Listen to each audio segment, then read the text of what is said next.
Welcome to the ATU Library Podcast. I am Lowell Liebarker. And I'm Luke Heffley. Please join us to learn more about the ATU Library and all that it has to offer. We explore timely topics with library staff members, local authors, musicians, and professionals from Arkansas Tech University, the River Valley, and beyond. Welcome. This is the RPL Library Podcast. We're with Dr. Stan Lombardo. He's going to be sharing with us about some books that he has written. He's going to be talking about tips on how to be an author or a better writer. Dr. Lombardo has spoken at the library a number of times here on the university campus and has always done a wonderful job. So without further ado, Dr. Lombardo, thank you for coming in, and please share with us a little bit about your background and anything you'd like to share with us. Okay, thank you, Luke. I'm very pleased to be here. Thank you for inviting me. I'll give you a little bit more about my background. I was born into a family of natural storytellers. All of the Lombardo men in the family have always been natural storytellers, going back to my grandfather, whose name was Carmelo Lombardo, and he was literally a village storyteller in a little town called Petra Prezia, which means precious stone, in Sicily. And he would go around and entertain people, say people who were sick and shut in or bedridden, or when they were having festivals and gatherings, and he would make up stories and poems and songs. Wonderful, creative man. And also, for those of you who are old enough to remember Guy Lombardo, yes, we are very distantly related, and Grandpa Carmelo actually composed music for Guy Lombardo. We have the sheet music, as a matter of fact. In any event, it came naturally to me to tell stories, and I happen to put my stories in writing rather than only tell them orally, although I certainly enjoy telling a good yarn. But I've been writing ever since I can remember. As soon as I could hold a pencil, I started writing stories. I remember starting in second grade, writing stories to entertain my friends, probably while we should have been paying attention to the teacher. In graduate school, I wrote short stories, and finally, when I graduated, and actually my first year here at Arkansas Tech, I wrote my first novel, which is called A Shortage of Giants. And that one I have held on to. I'm currently revising it, and I'm currently having a very talented young artist, Miranda Ponder, do the cover artwork for me. And so I'm hoping that this year, 2019, I will be able to publish A Shortage of Giants. And I hope that you can tell by the title, it's supposed to be funny. It's supposed to be humorous. A Shortage of Giants. Now, there's a pun for you. The story is set in the world of Norse mythology, but with quite a lot of twists. The protagonist is a young Sicilian-American graduate student, perhaps based just a little bit on myself, who dies with a sword in his hand. And it's a Japanese sword. He's taken up to Valhalla by a beautiful Valkyrie, and they don't quite know what to do with him because they've never seen a Sicilian before and they've never seen a Japanese sword.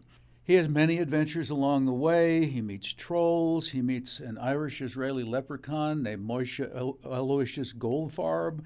He meets the Japanese swordsmith who forged his sword, the sword that has caused him to be brought to Valhalla. Yoshimichi, semi-divine smith who's actually half Vulcan, which is to say his father was the Roman god of smithing, Vulcan. He's no relation to Mr. Spock. In any event, that's coming up this year, one of my new books. I've also got two more in the queue. One called A Rumor of Innocence, which I'm currently editing. That one is about the biblical story of the Nephilim, which comes from Genesis chapter 6. Many people know that from the giants in the earth passage. Well, actually, the original translation is the Nephilim were on the earth in those days and afterwards. And the Nephilim, it turns out, are the offspring of fallen angels. And so my story, A Rumor of Innocence, takes the descendants of the Nephilim into the modern times, and of course they have a nefarious plot afoot to restore their ancestors, the fallen angels, to power in this realm. And we have a cast of characters, including a detective, a scholar, retired scholar, a younger scholar, and of course a romantic interest, a young lady whose 6-year-old daughter is about to be abducted by the Nephilim. And of course, the story is about how they rescue her. And I have also a third novel, as I say. I write them and then just line them up in the queue, waiting for my artist to do cover work or waiting until I feel like I've edited them enough, brought them to the point, I won't say of perfection, but to the point where I feel I won't embarrass myself by getting them published. And the third book is called The Song of the Highwayman or The Smuggler's Opera. And it's about a pair of identical twins who are separated at birth. And this is set in England in the 18th century, the 1700s. They're separated at birth. One of them is raised as an earl, the Earl of East Anglia. The other one is taken off by the chambermaid and raised in various places in England. He is apprenticed to a cheesemonger. He later becomes a player in London, and later becomes involved with some smugglers in Penzance. Okay, so as these two brothers have their various adventures separately, eventually they happen upon each other, and of course there's that moment of shock, like, who are you? You look like my mirror image, but I don't know you from Adam's off ox. So the two young men come together, and of course then they have further adventures. There are lots of interesting, I think, fun twists. There's a little bit of supernatural element there. One of Lemuel's mentors is Merlin Ambrosius, the wizard, the magician, who has a talking owl named Aristophanes. Later on, he becomes apprenticed to one of the famous actors of the 18th century, and eventually winds up spending some time in an elf mound after he's been severely wounded, and he's brought to the elf mound to be cured. And that's when he pops out. He encounters his brother, Percival, and a beautiful young agent who is working for the Stuart cause, for Bonnie Prince Charlie, to get him restored to the throne. And when they first meet Lemuel, he is trudging down the road quite naked. So anyway, those are some previews of some of the books that I will have coming out. Those are novels, and as I said, those are really at the moment just waiting for cover art and for some final polish on some of them. I also have 3 new children's books, which I will eventually be turning over to my illustrator, again, Miranda Ponder, wonderful, talented young lady, Arkansas Tech graduate, came highly, highly recommended by the department head, Dr. Ward. I've done the 2 books with her now, The Raptor Who Ate Roses and The Christmas Dragon, and I couldn't be more delighted with her illustrations. She's simply extremely talented, very, very efficient. She's one of the first artists I've worked with that's actually gotten the work done and hasn't quit on me at some point, midway or not even that far along. So anyway, I have a sequel coming up in fact, 2 sequels coming up to Lucas and Nellie, The Tale of the Lake Dardanelle Serpent. And those are Lucas and Nellie, to say nothing of the moose. At the end of the first book, Lucas and Nellie, the protagonist, Lucas, and the Lake Dardanelle Serpent, Nellie, who is the niece of Nessie, the Loch Ness serpent, they encounter a penguin, a moose, and a polar bear cub.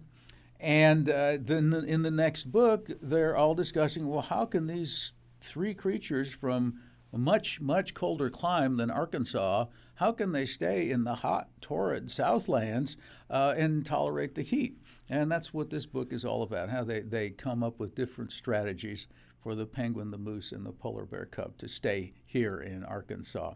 And then the third book, again, the texts are already written, just waiting for the artwork to happen.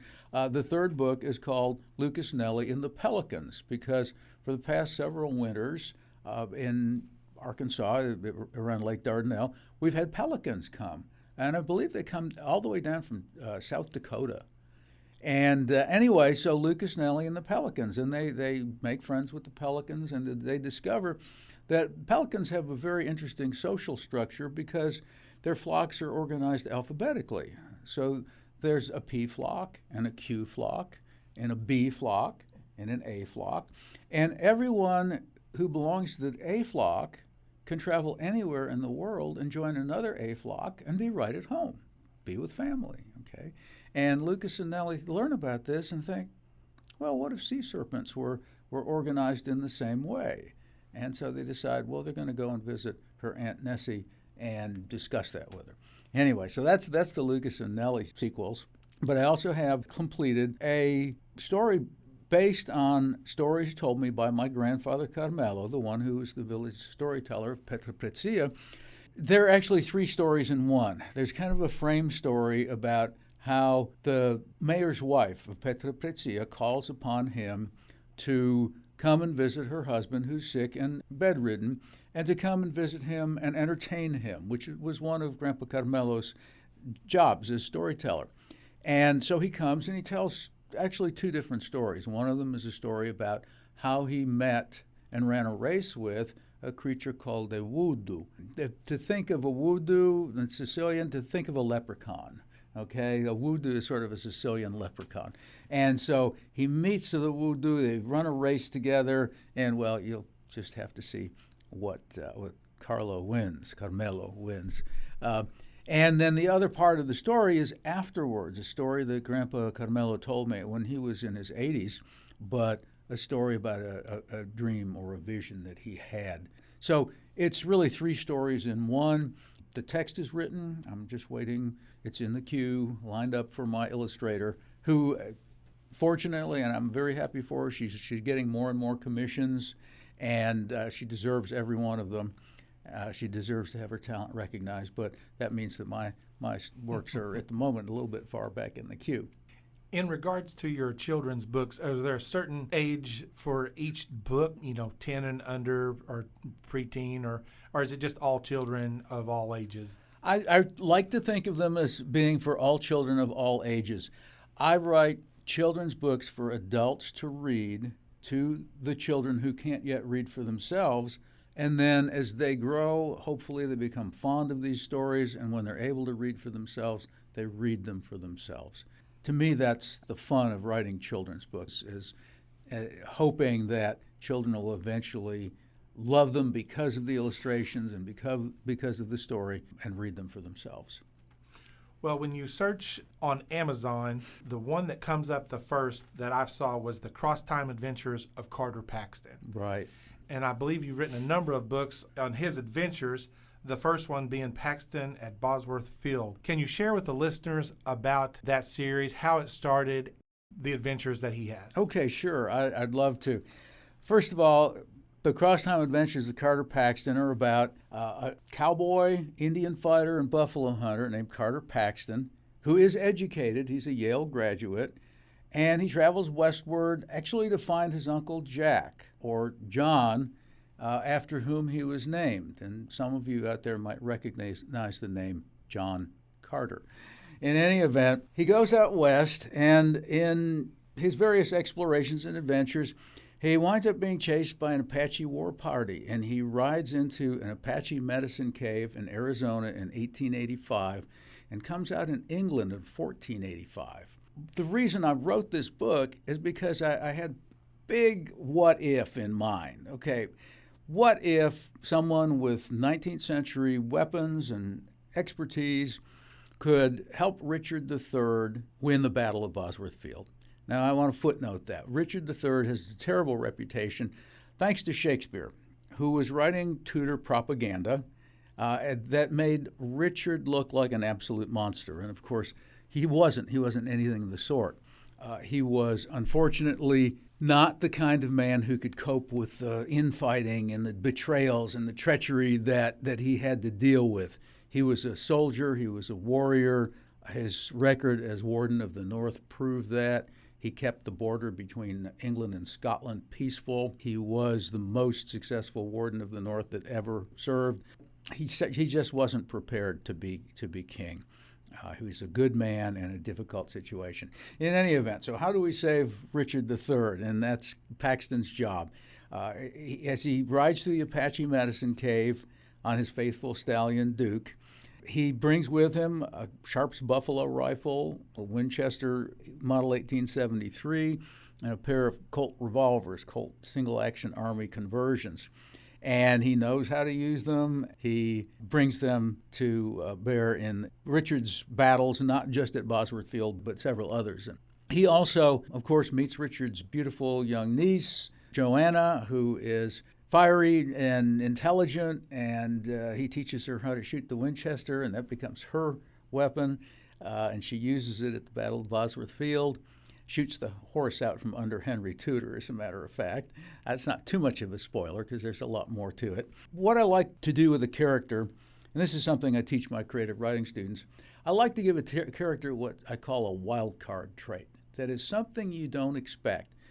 Perhaps just the fact that he is a Yale graduate is enough of a wild card trait because most people aren't expecting that, but the fact is that many, many well-educated people went west, including Teddy Roosevelt, and you know who he was, and Owen Wister, who wrote The Virginian, which was the first really respected Western novel. And, of course, it's been the basis for several movies and long-running TV series. So that's sort of a wild card, the fact that Paxton is educated. He's also very interested in publishing. He's interested in literature. He's interested in books.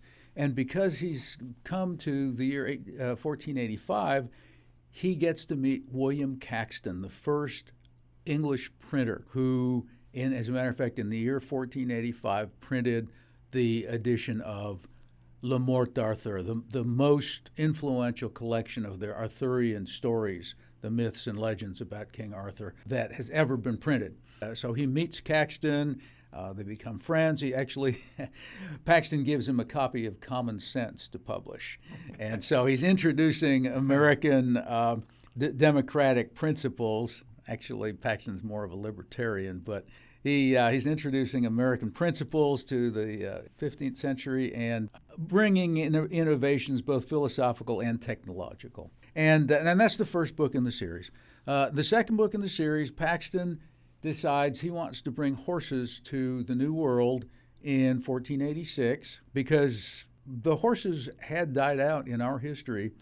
They just foundered. They died because, as a matter of fact, the forage was too rich. They died from an overdose of good stuff. So there were no horses in the New World. Paxton brings them and introduces them to the Timucua tribe, which was a north central Florida tribe who in our timeline are extinct. They were devastated not only by the Spaniards' weapons, but even more so by the Spaniards' diseases that they brought. So Paxton decides he's going to change that. He's going to save the Timucua tribe from extinction. And he does that with horses and muskets and succeeds. The third book in the series is called Paxton versus the Armada.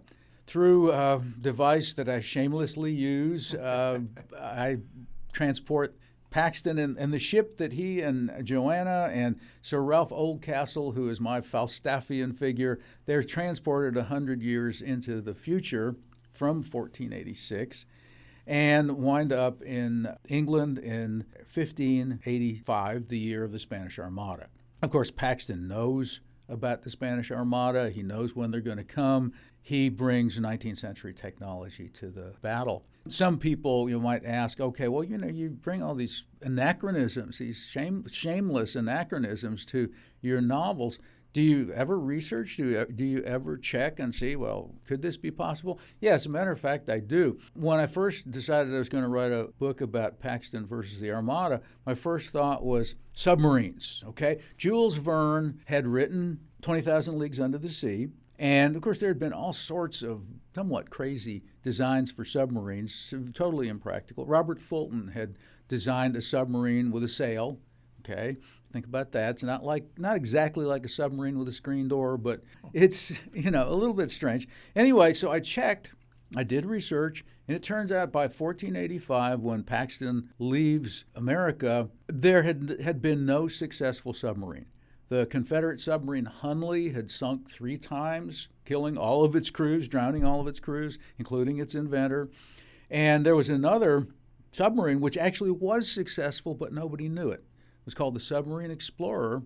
Every time it surfaced, the crew got deathly ill, and they didn't know why, so they scrapped the submarine. Of course, now we know that's called decompression sickness, or the bends. So it was a successful submarine, but nobody knew it. All they knew is that the crew always got sick. However, although there had been no successful submarines by 1885, when Paxton leaves the 19th century, there had been Zeppelins. Okay, Count von Zeppelin was an observer during the American Civil War, also known as the War of Yankee Aggression. He got his first ride in a hot air observation balloon while he was observing with the Union Army.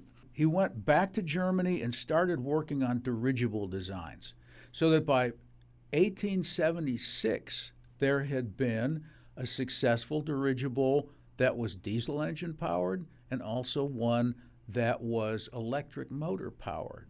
So wow. Paxton could know about those and say, okay, here we are. Now, here's the problem I faced, and that is, all right, Paxton, sort of a jack of all trades, but he can't know everything. He can't know everything about everything. All right, he can design the airship, he can design the envelope, he can design the gondola.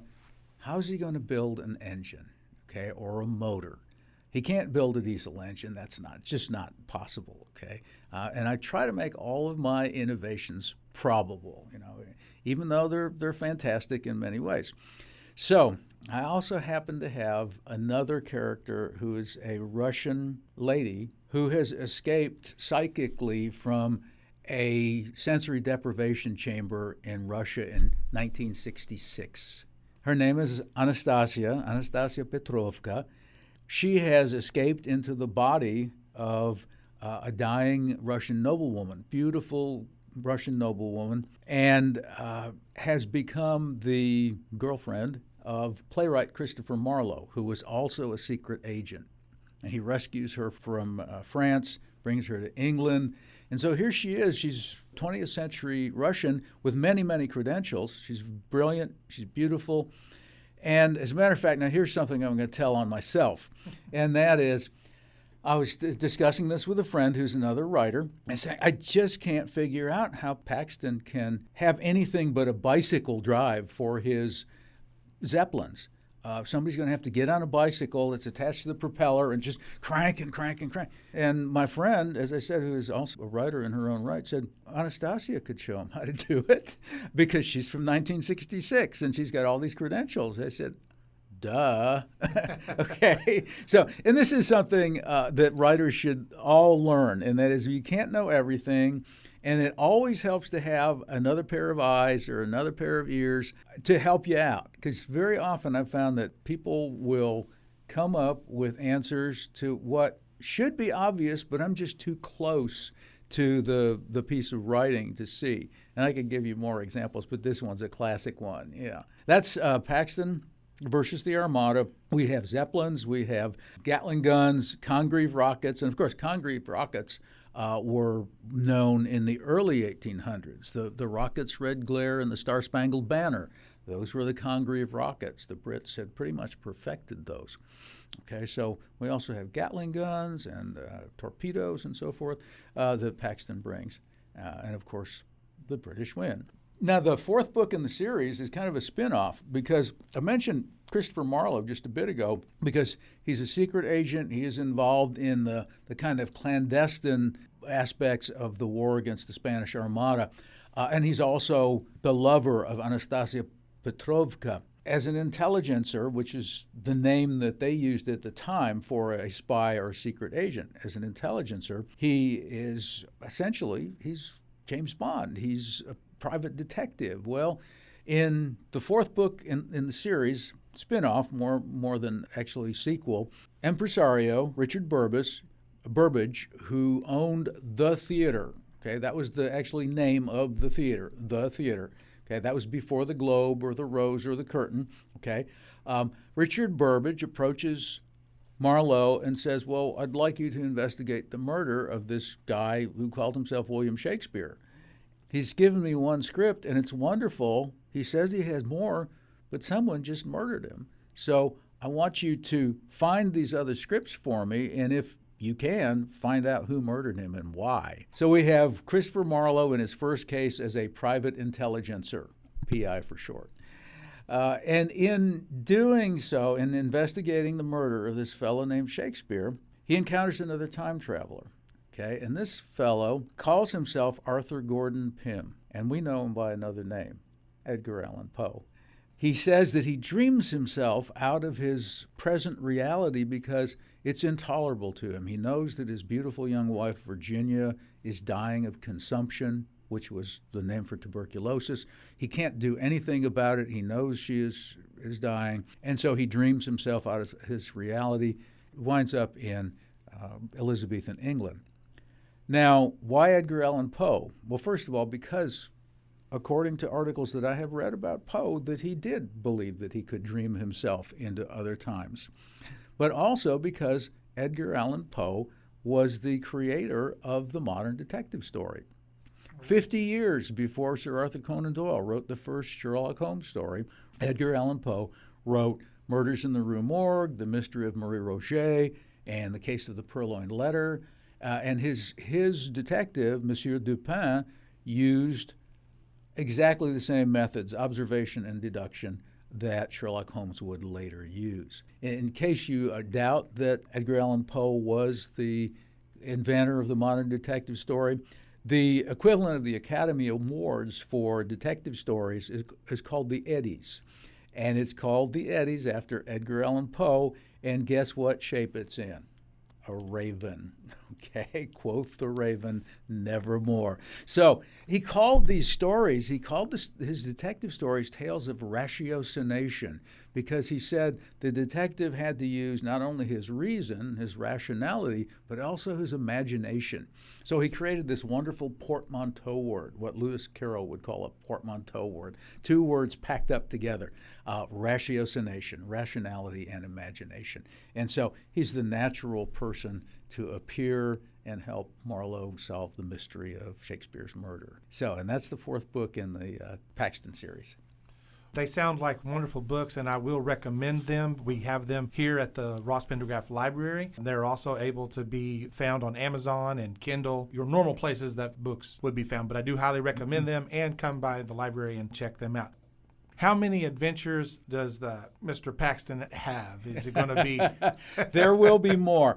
My next title is Paxton in the Land Past Coulter's Hell. Now, Coulter's Hell was the mountain man's name for the Yosemite Park region. And once again, I'm going to shamelessly use the device of a time portal. Paxton in the Land Past Coulter's Hell. He's going to go travel to the New World in one of the new design airships that he creates based on the plans given him by his Uncle Jack, who turns up at a fortuitous moment at the Battle of the Armada. Anyway, he designs the new airship, and he decides he's going to give it a test flight. And he winds up going to the New World. He's driven through this time portal, doesn't know. Actually, it's a probability portal.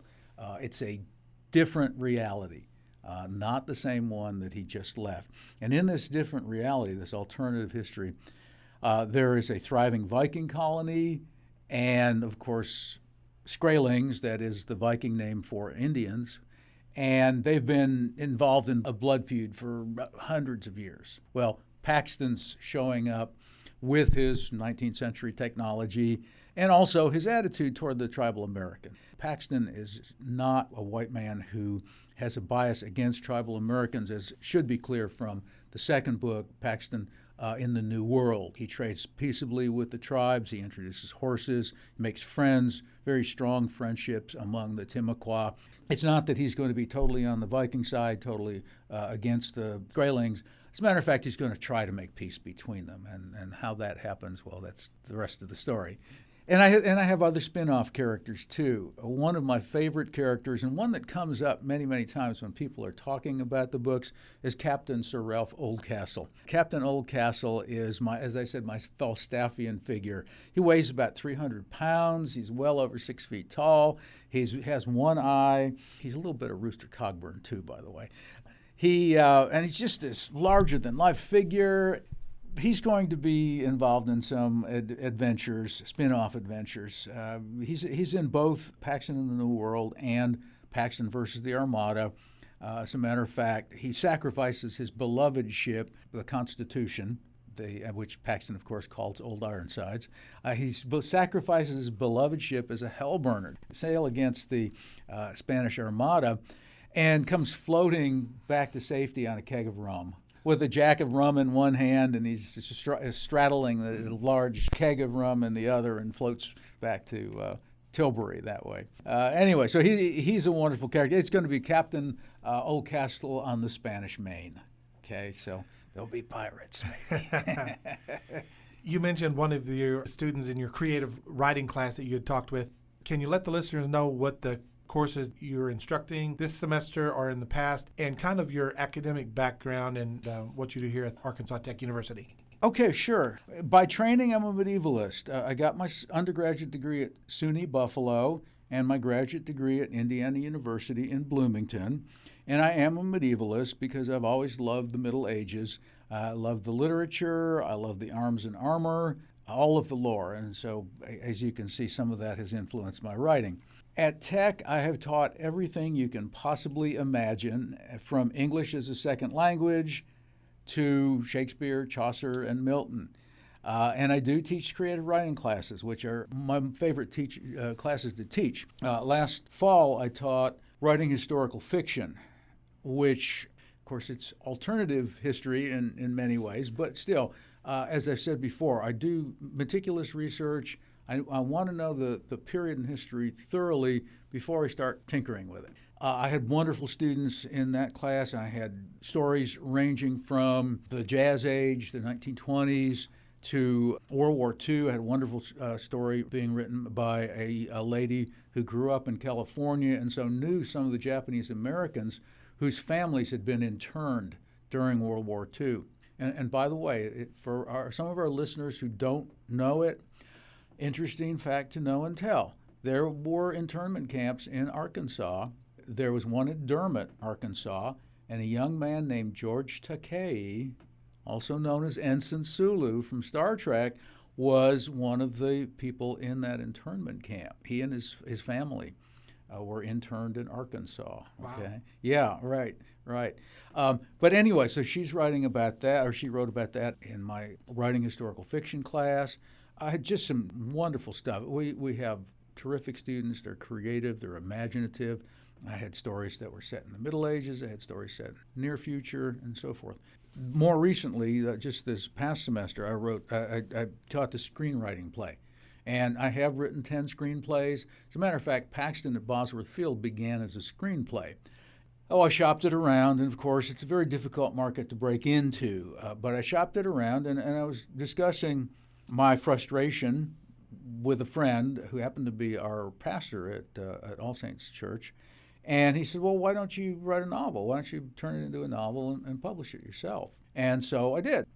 But I've written 10 screenplays. And screenplays are a lot of fun to write. It's very challenging because in a screenplay, following the correct format, you have only 120 pages maximum to tell your story. Of course, you can write a shorter screenplay.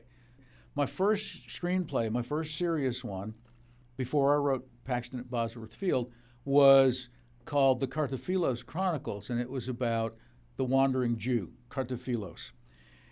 And some of you may be familiar with that legend. It's a story of the young man who was a Roman centurion who was there at the crucifixion. And as Jesus labored under the cross toward Calvary, he stumbles.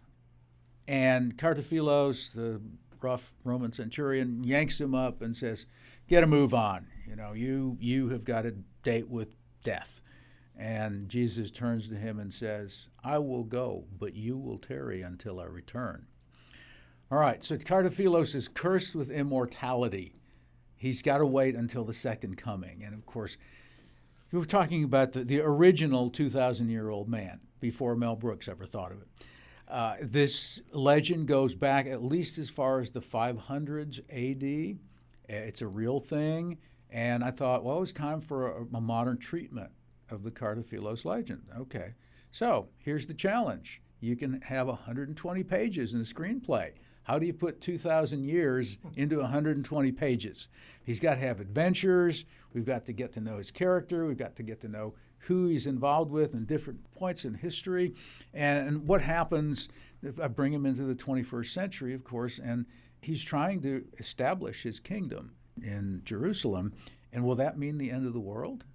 Will that mean that will cause the second coming? It's a great screenplay. I love it. My reason for bringing it up is that when I wrote my first draft of it, it was 138 pages. And so I had to lose a bunch, okay? I had to lose 18 pages.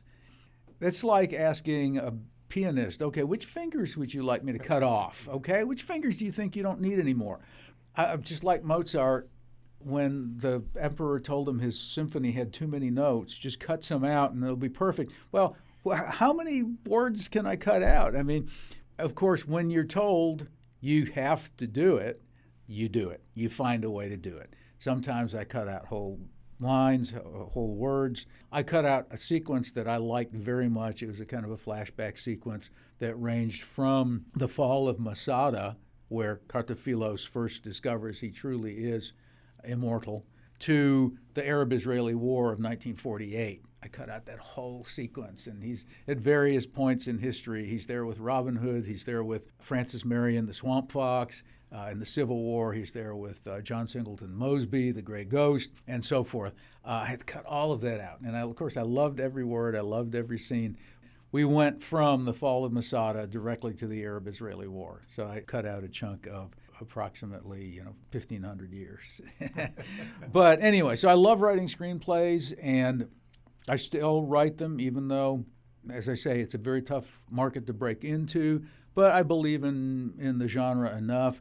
As a matter of fact, currently, when I was teaching the screenplay class or the screenwriting class, I was adapting Who Murdered Shakespeare as a screenplay. I like to work along with my students.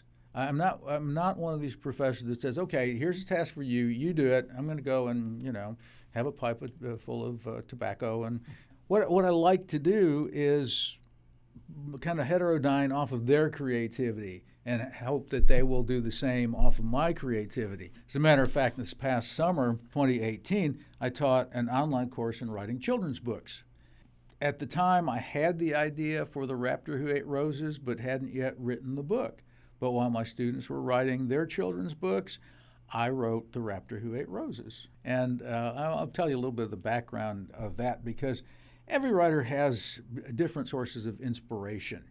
You've got to have an idea before you write. And if the idea is good enough, it really drives you. It really motivates you, okay? I mentioned that I grew up and got my bachelor's degree in Buffalo, New York. On a recent visit back to Buffalo, my niece and her husband took us and me and my 12-year-old son and our friend to the Buffalo Museum of Science, which I loved as a child. I mean, you couldn't get me out of there. I took pictures. I was always nagging my dad to bring us back again and so forth. And at the time, when I was a kid, they didn't have much in the way of fossils. They had one brontosaurus leg. Okay, that's what they had.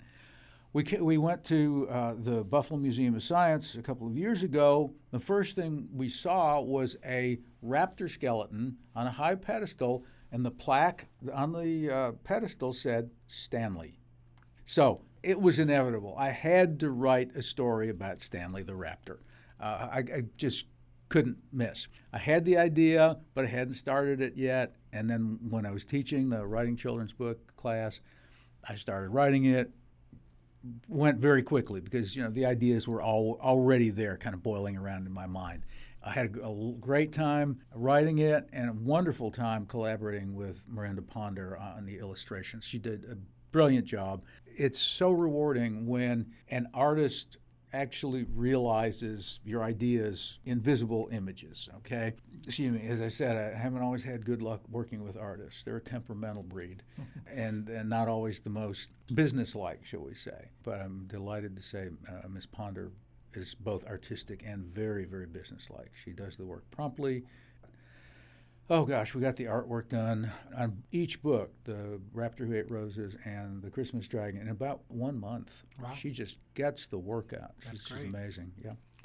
I know you're talking about each student having a book in them. Mm-hmm. Each person thinks they have a book in them. Right. And it is just, hats off to anyone that actually writes a book and has it published. Could you give the listeners 3 or 4 points if they wanted to be an author? This is what you need to do or not need to do. Okay, absolutely.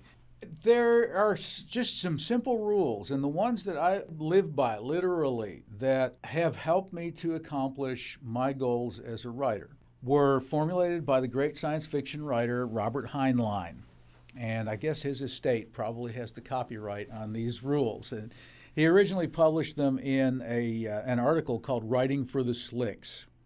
The slick paper magazines like Playboy, a lot of people think of Playboy only for the pictures. They ran great fiction and nonfiction articles as well. But at the time when a pulp magazine like the Analog, a science fiction magazine, was publishing maybe 5 cents a word, Playboy was paying $3,500 for an article. Okay. Of course, the problem is you can't break into the slicks. You've got to have an agent. But anyway, the article is How to Write for the Slicks. And he gives 5 rules. And I'm going to talk mainly about the first 3 rules because I've followed those. And if you want to be a writer, you need to follow those. First rule, hard one, you must write. Okay. You have to sit down and write that book. There are so many ways of avoiding writing. I could list you 1,000 ways of avoiding writing, but there's only one way to write, and that is sit down and write, okay? You must write. Everybody's different as far as when the best time for them to write. I'm fairly adaptable. When I wrote my first book, the one that I've mentioned earlier, A Shortage of Giants, I was writing mostly around 7 o'clock at night. So I'd write for a couple of hours, maybe 7 to 9. Now I tend to be more of a morning writer. As I wake up, I sit at my butcher block table in my kitchen, have a cup of coffee, and I've got my sort of a laptop, only it would be a laptop for Andre the Giant. It's a large workstation, actually, but it does fold like a laptop. Anyway, it's a Dell Precision. It's on my butcher block table, and I sit down and I open whatever I'm working on at the moment while I drink my coffee and look at it, and then I start tinkering with it, and pretty soon the tinkering leads to actual writing. You must write. Pick your time. If you can, if you have a time and a place, try to write at that time, in that place, whenever you can. You have to make sure you don't have distractions. I realize that part of many people's problem is they don't have a place where they can write without distractions. I have a dog and a cat who frequently are distracting, okay? They like attention. I also have a 12-year-old son who likes attention, okay? In the morning, usually things are calm enough that I can write for as much time as I want to, and I'll talk about that in a minute. I can write without too many distractions. I do have an office downstairs. I can close the door, and sometimes I do that. But I've just gotten so used to writing at the butcher block table at my Dell Precision that usually, unless the dog and cat are being particularly demanding of my attention, usually I'll work upstairs. I have a friend who's an excellent writer. He writes both poetry and fiction. Because of his family situation, he writes like 3 o'clock in the morning. I couldn't do that. I just absolutely, zombie-like at 3 o'clock in the morning. So, when you can, where you can, and try to do it regularly, okay? Because if you do it by fits and starts, once every 3 months, you'll never finish. You should write every day. When I have a chance, when I have total control over my schedule, I try to write a little bit every day and then a lot on Tuesdays and Thursdays and Saturdays. Tuesdays and Thursdays I have no formal classes, and Saturdays, even when I have my son on the weekends, he's usually in his room on his computer, so I get a chance to write. If you can write more often than that, fine. Now, Ray Bradbury, who was a great science fiction writer in his day, suggested that aspiring writers write 1,000 words a day. That's roughly 4 pages, double-spaced, 12-point font, Times New Roman. And I think that's a good rule of thumb. I would say this. It takes me about 2.5 to 3 hours to write 1,000 words. And sometimes if I'm really in the groove, it might turn out to be 1,300 words. Sometimes if I've got some kind of mental block going, it might be 700 words, but I still write, okay? Don't just sit there and say, oh, I've got mental block today, I quit. No, you're never going to get finished. So 1,000 words is a rule of thumb. 2.5 to 3 hours is what it takes me. Now, if you don't have 2.5 to 3 hours, write for 30 minutes. Write as much as you can for 30 minutes or an hour. Do it as regularly as you can. And writing professionally, writing seriously is a habit like any other habit, like exercising regularly or doing religious devotionals or any other habit, gardening, working out in your garden. So make it a habit, and you'll find it's very easily going to become a habit that is self-reinforcing. Once you do it and you see your manuscript begin to grow in length, then it's really encouraging, okay? All right, let's go to second rule. The second rule is you must finish what you start. Problem with starting a new project is exciting, and you've got this great idea and you want to write it, and around page 30 you run out of enthusiasm, okay? You shouldn't. If you follow rule 1 and you write every day, then just keep writing. Right past that lag in enthusiasm. Just keep going. It's like trying to push a truck uphill. If you stop, you're never going to get it up there. It's going to stop in the middle of the hill. It may roll back on you. So you must write. You must finish what you start. And I know some very talented writers who've never finished what they started. Okay, they have great premises. They can tell a good story. They're good writers. They don't stick with it. And that's, I hate to say this, but once you get past the initial excitement, then writing is work. You know that 4-letter word? Some of you might remember Maynard G. Krebs from Many Loves of Dobie Gillis, okay? Every time somebody mentioned work, you'd say, work? Yeah. Okay, and I have a 12-year-old son who feels exactly the same way about it. You have to put in the work. You have to get past the excitement to the part where it's just, and it's not busy work, it's not dull work, it's the writer's craft. You have to dedicate yourself to the writer's craft. You must write regularly, even if it can't be every day, and you must finish what you start, okay? Now, the third rule, and that's, as I said, that's the main one I'm going to stop with, but they all reinforce each other. The third rule is never revise until you have finished your first draft, okay? I know people, and these people fall into the category of people who never finish what they start. I know people who want to go back and tinker with page 1 until they get it perfect, okay? Well, the bad news about that is if you go back and tinker with page 1 until you get it perfect, then you'll never get to page 60 or page 100 or page 300. You have to just keep going. Don't revise. Don't mess with what you've written until you've finished your first draft. What I try to do is, at most, I will look back at the last few lines I wrote yesterday or whenever the last time I was able to write. I'll look at the last few lines. Usually I follow, now here's another rule, and this is from Ernest Hemingway. He says, I always quit when I know what's going to happen next, right? Because this way you're not sitting there thinking, okay, what am I going to do today? How am I going to start? Well, you already know. If you stopped where you knew what was going to happen next, then you can hit the ground running. You can write that scene, and that will take you into the next scene and the next scene and the next scene, okay? So that's a good rule to follow. In any event, don't go back and read what you've written. That's a trap. That's like launching yourself into quicksand, all right? You can't do that because then you'll read it and you'll think, oh, that's great, and think you've done something, and you haven't. You haven't done a thing. You will feel as if you put in a day's work by rereading what you've written. And no, that way you'll never get past page 30 or 35 or 90.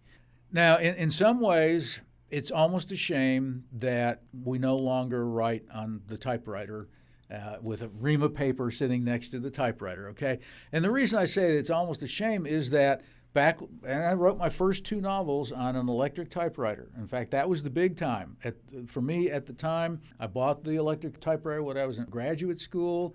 I wrote papers on it, of course, but I also used it to write stories. But I wrote my first 2 novels on the electric typewriter, and when I was writing, I could see the pages pile up. It was visual encouragement. It was visual reinforcement for continuing to write. Just keep on writing, because you could see those pages pile up. Now, since I do write on a word processor, and that's not to say I never use a typewriter, I do sometimes.